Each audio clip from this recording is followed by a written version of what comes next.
आज़ादी के अमृत महोत्सव समारोह की एक गतिविधि के रूप में हम केंद्रीय विद्यालय ढाना की ओर से हमारे प्यारे डॉक्टर हरि सिंह गौर, जो डॉक्टर हरि सिंह गौर विश्वविद्यालय के संस्थापक हैं, उनके व्यक्तित्व के कुछ पक्ष जानेंगे। हमारे बुंदेलखंड में, हमारे सागर क्षेत्र में डॉक्टर हरि सिंह गौर को गौर बब्बा के नाम से जाना जाता है। प्यार से हम सारे लोग उन्हें गौर बब्बा बोलते हैं। मैं स्वयं डॉक्टर हरि सिंह गौर विश्वविद्यालय का छात्र रहा हूँ और मैं उन सौभाग्यशाली लोगों में से हूँ जिन्होंने अपनी टीचिंग की शुरुआत डॉक्टर हरि सिंह गौर विश्वविद्यालय से की थी। डॉक्टर हरि सिंह गौर के व्यक्तित्व के बारे में कुछ शब्दों में बता पाना बहुत कठिन है, लेकिन हम एक वार्ता के रूप में इसको कोशिश करेंगे कि हम उनके कुछ जीवन के कुछ पहलुओं के बारे में बात कर सकें, बता सकें। चर्चित लेखक डॉक्टर पी राजेश्वर राव ने अपनी किताब द ग्रेट इंडियन पेट्रियट्स में कहा है कि कुछ लोग ही अपने औचित्य को साबित कर पाते हैं, कुछ लोग ही अपने औचित्य को साबित कर पाते हैं। और डॉक्टर हरि सिंह गौर उन लोगों में से थे जिन्होंने अपने जीवन के औचित्य को, जीवन को सफल बनाया, जीवन के औचित्य को साबित किया। डॉक्टर हरि सिंह गौर के कई परिचय हैं। वे मशहूर न्यायविद थे, शिक्षा के क्षेत्र में उनका बहुत योगदान था। वो एक असाधारण समाज सुधारक के रूप में भी जाना जाता है। मोतीलाल नेहरू जी को तो सब जानते हैं, लेकिन उनके समकक्ष, उनके जैसा काबिल वकील डॉक्टर हरि सिंह गौर, उनके बारे में बहुत कम लोग चर्चा करते हैं। तो उनके बारे में जानने के लिए मैं डॉक्टर आयुषी तिवारी को आमंत्रित करता हूं, जो गौर बब्बा के एक जीवन के पहलू के बारे में हमें बताएंगे। धन्यवाद महोदय। मैं आयुषी तिवारी सर हरि सिंह गौर से जुड़े एक रोचक स्मरण में आपके साथ साझा करूंगी। हम सागर वालों के लिए हरि सिंह गौर दीपावली ईद से कम नहीं है, और यह लाजमी है क्योंकि इस तरह की पर्सनालिटी किसी और में देखने नहीं मिलती। हरि सिंह गौर एक दानवीर, एक शिक्षावादी, एक दार्शनिक, एक साहित्यकार और एक कंजूस थे। बहुत ही प्रतिबंधित इसे कंजूस होने को लेकर उसकी विद्वता से कहीं ज़्यादा प्रचलित है। उनके कंजूसों की किस्से। कुछ दिन पहले एक शास्त्र के दौरान वरिष्ठ व्यंग्यकार प्रोफेसर सुरेश आचार्य ने एक मज़ेदार किस्सा साझा किया और गौर साहब के गृह प्रवेश का। मॉडल हाउस कुलपति निवास एक गृह प्रवेश मेरे पिता स्वर्गीय पंडित सादीलाल जी आचार्य ने कराया था। मेरे नाना काशीनाथ जी पाठक एक संस्कृत और ज्योतिषी का महाविद्यालय चलाते थे। पिताजी उनके साथ पंडिताई करते थे और सागर दिवाकर 5वें की गढ़ भी किया करते थे। गौर साहिब ने गृह प्रवेश की जिम्मेदारी मेरे पिताजी को दी थी। स्वर्गीय गोपीलाल श्रीवास्तव जी विश्वविद्यालय के तत्कालीन रेक्टर थे। वे पिताजी के अच्छे यजमान में से एक थे। उन्होंने कहा, पंडित जी, एक बात याद रखना, कोई भी सम्मान फेंका ना। गौर साहिब विकट कंजूस हैं। जब प्रक्रिया शुरू हुई तो पिताजी ने पान का एक पत्ता, एक फूल और थोड़े से चावल बचा लिए। पूजा संपन्न होने के बाद उन्होंने पान के पत्ते और चावल और फूल रखे और कहा, पूजा संपन्न हुई, इसे यहाँ चढ़ा दीजिए। गौर साहिब ने प्रसन्न होकर उनकी एक उंगली उठाई और कहा, oh God, not even a single grain of rice is wasted. And 11 rupees का चेक पिताजी को दक्षिणा में दिया और उन्होंने कभी कैश नहीं कराया। लेकिन वे क्या वाकई कंजूस थे? यदि तो 18 जुलाई 1946 में लगभग 2 करोड़ रुपए अपनी निजी संपत्ति, व्यक्तिगत कमाई और पैतृक मिलाकर में से दान कर डॉक्टर हरि सिंह गौर ने सागर विश्वविद्यालय में क्या बनाया। यह जो एक मज़ेदार पहलू है कि व्यक्ति को कैसे कई लोग अपने नज़रिए से देखते हैं, लेकिन किसी व्यक्ति को पूर्ण से रूप से कहा जाना जाता है। मुझे तो यही लगता है कि गौर साहिब का एक व्यक्तित्व बहुत बड़ा है और आज के परिप्रेक्ष्य में जब हम उन्हें देखने का प्रयास करेंगे तो शायद व्यक्तित्व के लिए विरोधाभास पाएंगे, परंतु उनके किसी व्यवहार के पीछे के विचार को भी ऐसा क्यों करते हैं।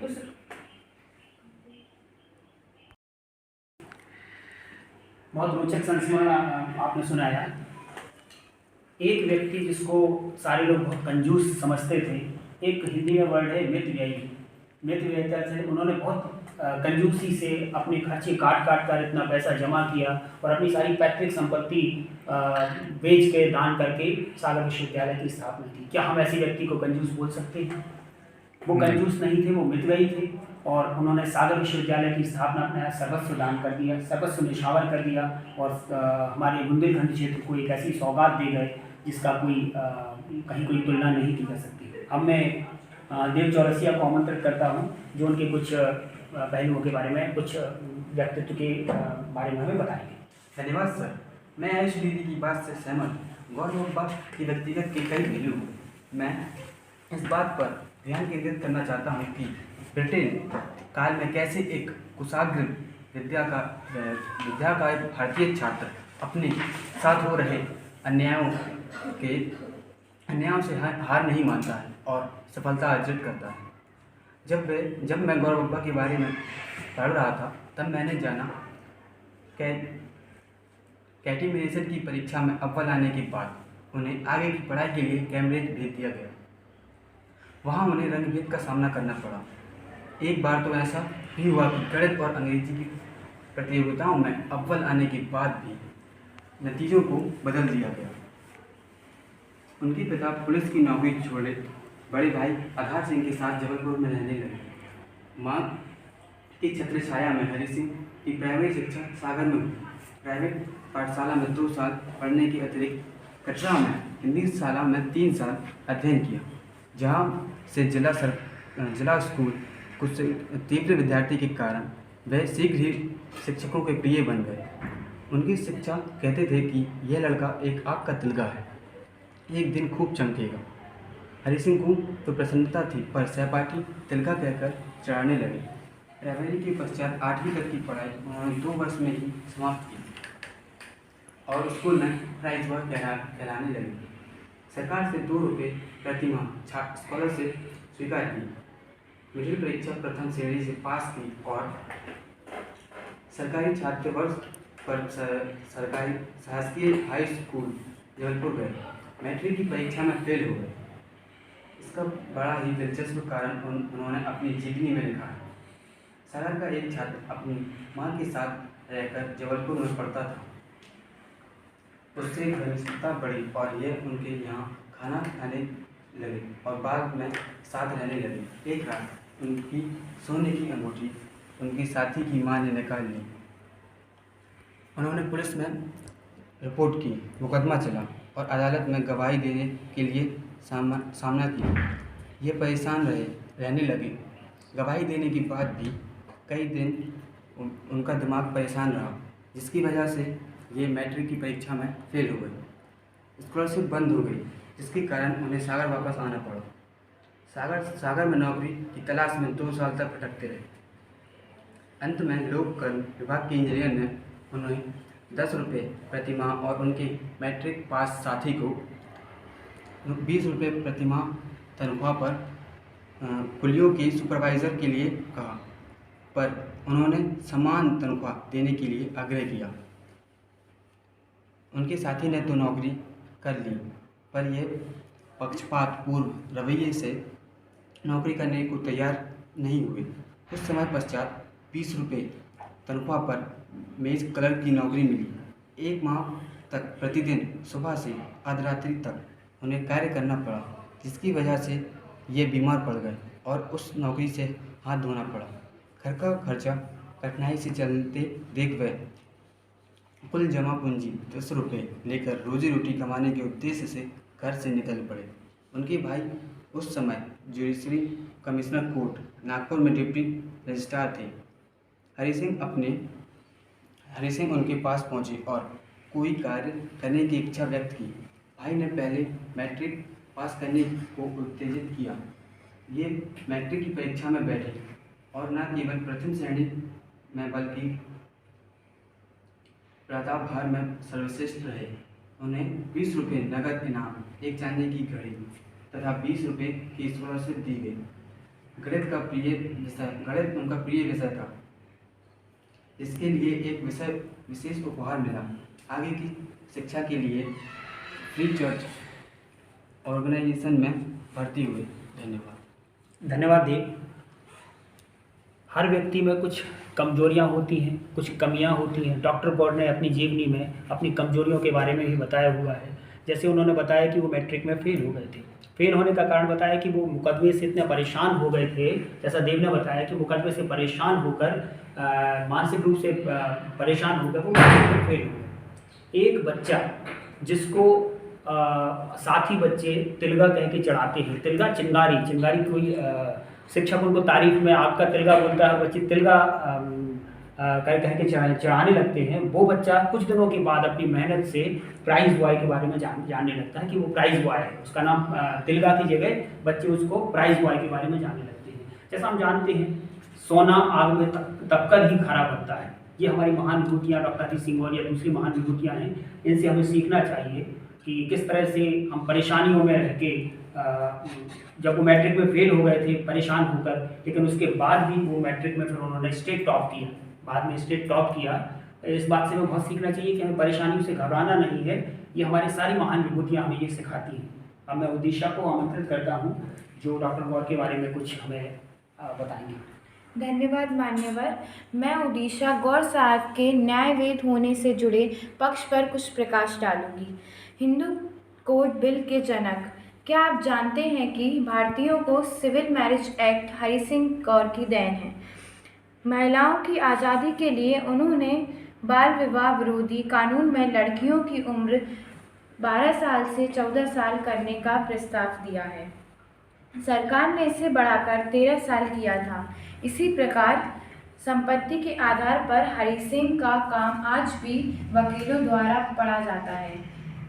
उन्होंने ही महिलाओं को वकील बनने का रास्ता सुनिश्चित किया था।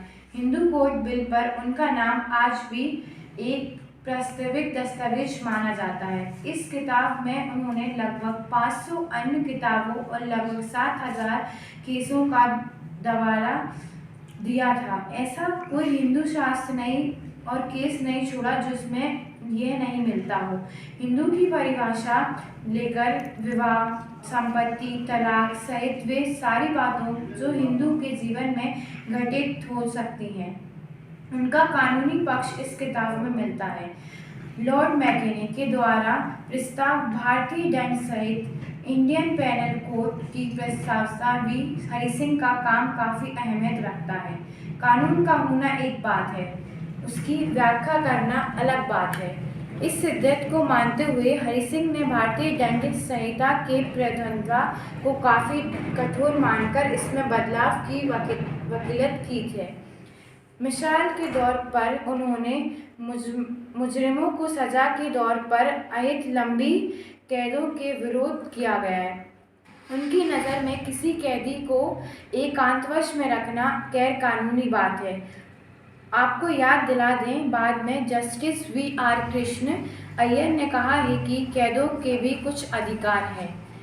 भारत में सुप्रीम कोर्ट बनवाने के पक्षधर सर डॉक्टर हरि सिंह गौर।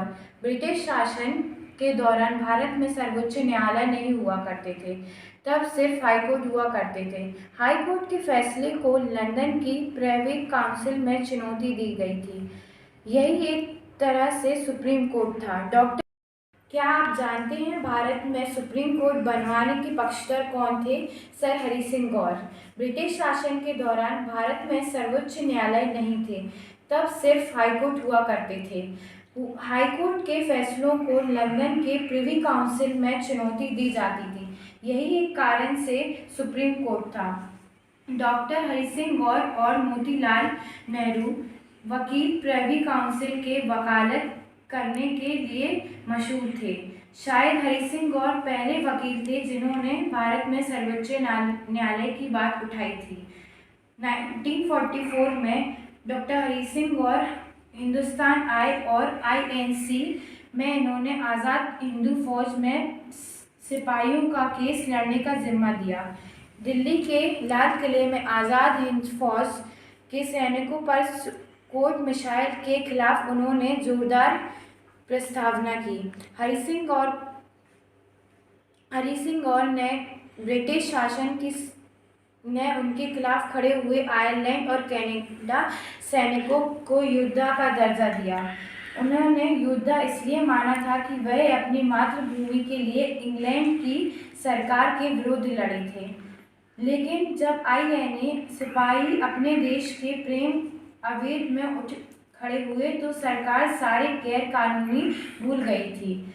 हरि सिंह ने मांग की थी कि सरकार इन्हें युद्ध बंदी मानकर इनसे वैसा बर्ताव ना करे कि इन्हें एक देशद्रोही माना जाए। 1946 में कांग्रेस के हरि सिंह की काबिलियत देखकर उन्हें संविधान सभा का सदस्य बनाया। उनकी इच्छा यह थी कि उन्हें गृहनगर सागर मध्य प्रदेश को देश राजधानी बनाया जाए। इसके पीछे उनका अपना तर्क था। हरि सिंह गौर का मानना था कि एक सागर भौगोलिक रूप से भारत के मध्य में स्थित है, वह ही जलवायु भी माना जाता है। 1946 में कांग्रेस के हरि सिंह को काबिलियत देखकर उन्हें संविधान सभा का सदस्य बनाया। उनकी इच्छा थी कि उनके गृहनगर सागर मध्य प्रदेश को देश की राजधानी बनाया जाए। इसके पीछे उनका एक तर्क था। हरि सिंह का मानना था कि एक तो सागर भौगोलिक रूप से मध्य में स्थित है और वहाँ ही जलवायु भी अनुकूल है। धन्यवाद। धन्यवाद उदिशा। निश्चित तौर पर डॉक्टर गौर के बारे में, जीवन के बारे में जानना बहुत रोचक है। डॉक्टर गौर के कार्यों का वर्णन जितना कम किया जाए उतना कम है। डॉक्टर हरि सिंह गौर के काम, हिंदू कोड बिल में उनका योगदान है। सुप्रीम कोर्ट बनाने की वकालत उन्होंने की थी। सुप्रीम कोर्ट की कॉन्सेप्ट थी वो डॉक्टर हरि सिंह गौर भारत में लेके आए थे। आज़ाद हिंद फौज, जैसे उदिशा ने बताया, आज़ाद हिंद फौज के वकील के तौर पे उन्होंने काम किया। संविधान सभा के सदस्य थे। जैसे 1957 के पहले, 1957 के पहले मध्य प्रदेश नाम का कोई स्टेट नहीं था। इसको सेंट्रल प्रोविंस और बरार के नाम से जाना जाता था। इस सेंट्रल प्रोविंस और बरार के संविधान सभा में प्रतिनिधि के तौर पे डॉक्टर हरि सिंह गौर को शामिल किया गया था और उन्होंने संविधान सभा में अपने कार्यों से अपने बहुत सारा काम किया, जिससे संविधान निर्माण में अपना बहुत योगदान दिया। मैं श्रेयन जैन को आमंत्रित करता हूँ कि वो डॉक्टर गौर के जीवन की कुछ रोचक बातें बताएंगे। धन्यवाद सर। मेरे साथियों ने जो कहा उसमें मैं थोड़ा और जोड़ना चाहूँगा। जैसे कि हम जानते हैं, भारत संविधान परिषद के सदस्य के रूप में रहने वाले हरि सिंह गौर के कार्यों में योगदान रहा। विश्वविद्यालय फाउंडर डॉक्टर हरि सिंह गौर ने विश्वविद्यालय की स्थापना के बाद नागरिकों से अपील कर कहा था कि सागर के नागरिकों की सागर विश्वविद्यालय के रूप में एक शिक्षा का महान अवसर मिला। वह अपनी नागरिक को आदर्श विद्यापीठ के रूप में बना सकते हैं। यह भी एक संयोग है कि स्वतंत्र भारत वह इस विश्वविद्यालय का जन्म एक ही समय हुआ। डॉक्टर हरि सिंह गौर को अपनी जन्मभूमि में उच्च शिक्षा का व्यवस्था का न होना दर्द हमेशा रहा। इसी कारण द्वितीय विश्व युद्ध के पश्चात ही इंग्लैंड से लौटकर उन्होंने अपने जीवन भर की गड़ी कमाई इसकी स्थापना कराई। यह कहते हैं कि राष्ट्र का धन ना उसके कारखानों में सुरक्षित रहता है, ना सोना चांदी के कारखानों में। वह राष्ट्र का धन स्त्री पुरुष के मन और देह में समाया रहता है। डॉक्टर हरि सिंह गौर की सेवाओं के प्रति सम्मान प्रकट करने के लिए भारतीय डाक व तार विभाग ने 1976 में एक डाक टिकट जारी किया, जिस पर उनके चित्र को प्रदर्शित किया गया। डॉक्टर हरि सिंह गौर ने 7 लाइव्स शीर्षक से अपनी आत्मकथा लिखी। अंग्रेजी भाषा में लिखी गई गौर साहब की साहित्य के क्षेत्र में भी गहरा योगदान रहा। अपनी कुछ कृतियाँ हैं, उन्हें हमें पढ़ना चाहिए। मुख्य कृतियाँ जिन्हें हमें ज़रूर पढ़ना चाहिए: letter from heaven, lost soul, passing clouds. धन्यवाद सभी का। धन्यवाद बच्चों। मैं नहीं चाहता कि इस वार्ता को हम ख़त्म करें। डॉक्टर हरि सिंह गौर के बारे में और बहुत सारी बातें आप लोग जो ढूंढ के लाए हैं उसके बारे में हम बहुत ज़्यादा जानना चाहते हैं और हम चाहते हैं कि ये डॉक्टर हरि सिंह गौर के बारे में ये बातें बहुत सारे लोगों के जन जन तक पहुँचें, लेकिन समय की सीमा है। हम कभी फिर देखेंगे डॉक्टर हरि सिंह गौर के बारे में लोगों को ज़्यादा से ज़्यादा बताएंगे। डॉक्टर हरि सिंह गौर के बारे में कुछ और बता दूं मैं। डॉक्टर हरि सिंह गौर का जन्म 26 नवंबर 1870 को सागर में हुआ था। सागर की शनिचरी टॉरी बोलते हैं उसको, शनिचरी टॉरी में हुआ था और इनकी मृत्यु 25 दिसंबर 1949 को हुई थी। डॉक्टर हरि सिंह गौर ने सागर विश्वविद्यालय की स्थापना में बहुत काम किया। इन्होंने उस समय के देश के विश्व के जो बड़े बड़े विद्वान थे उनको पर्सनल बुलाकर यहाँ प्रोफेसर्स के रूप में नियुक्ति दी। Acharya Nand Dulari Vajpeyi, doctor W T West जो थे, जो चंद्रयान मिशन से जुड़े हुए थे, उनको भी जूलॉजी डिपार्टमेंट का हेड बनाया। इस तरह से बहुत सारे विद्वानों को डॉक्टर हरि सिंह गौर सागर विश्वविद्यालय में लेके आए। डॉक्टर हरि सिंह गौर एक बहुत बड़े शिक्षा शास्त्री थे, ख्याति प्राप्त विधिवेत्ता थे, न्यायविद थे, समाज सुधारक थे, साहित्यकार थे। उन्होंने बहुत सारी, जैसे श्रेय ने बताया, बहुत सारी बुक्स लिखी उन्होंने, पोइट्री बहुत अच्छी करते थे वो। एक महान दानी, सागर विश्वविद्यालय की स्थापना अपनी पूरी गाड़ी कमाई से कर दी और बहुत बड़े देशभक्त थे। वे दिल्ली विश्वविद्यालय और नागपुर विश्वविद्यालय के उप कुलपति भी रहे। वे संविधान सभा के उपसभापति भी रहे, साइमन कमीशन के सदस्य रहे, रॉयल सोसाइटी फॉर लिटरेचर के फेलो भी रहे। उन्होंने कानून, शिक्षा, साहित्य, समाज सुधार, संस्कृति, राष्ट्रीय आंदोलन, संविधान निर्माण आदि में योगदान दिया।